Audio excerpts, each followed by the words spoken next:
थोड़ा जल हाथ में लिया और ध्यान लगाया। कुछ क्षण बाद उन्होंने अपनी आंखें खोली और जो बताया वह सुनकर सबकी रूह कांप गई।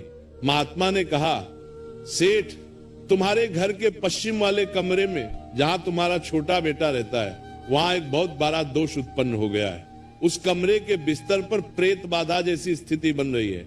कोई जादू टोना नहीं है, यह तुम्हारे ही कर्मों का फल है।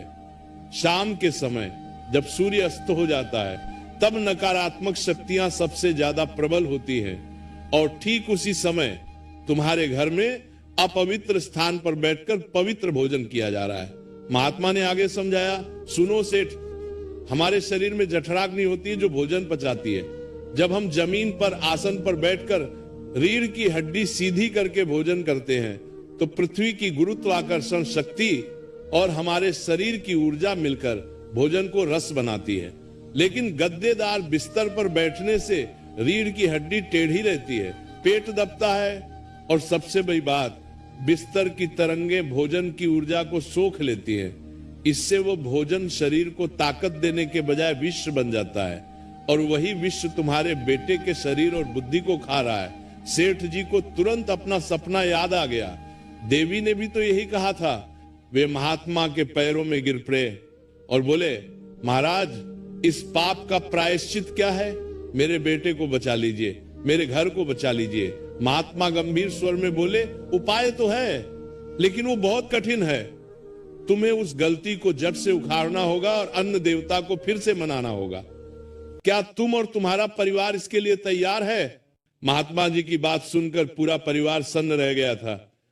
सेठ दीनानाथ ने हाथ जोड़कर कहा, महाराज, हम सब कुछ करने को तैयार हैं, आप बस आज्ञा दीजिए। महात्मा जी ने अपनी गंभीर दृष्टि मदन पर डाली, जो बुखार से तप रहा था और जिसके चेहरे पर एक अजीब सी कालिमा, एक कालापन छा गया था। महात्मा बोले, सेठ, सबसे पहले तो उस बिस्तर को, उस गद्दे को जिस पर बैठकर भोजन का अपमान हुआ है, उसे तुरंत घर से बाहर निकलवाओ और उसे जला दो। उसे किसी गरीब को दान भी मत देना, क्योंकि जो नकारात्मक ऊर्जा उसमें समा गई है वो जिस घर में जाएगी वहां तबाही मचाएगी। सुनने में ये बात छोटी लगती है भक्तों, लेकिन सोचिए उस समय उस मखमली गद्दे की कीमत क्या रही होगी। लेकिन सेठ ने एक पल भी नहीं सोचा। उन्होंने तुरंत नौकरों को बुलाया। जब वो गद्दा आंगन में लाकर जलाया गया तो सबने देखा कि उसमें से जो धुआं निकल रहा था वो सामान्य धुएं की तरह नहीं था, बल्कि उसमें से एक बहुत ही दुर्गंध आ रही थी, जैसे कोई ससा हुआ मांस जल रहा हो। ये इस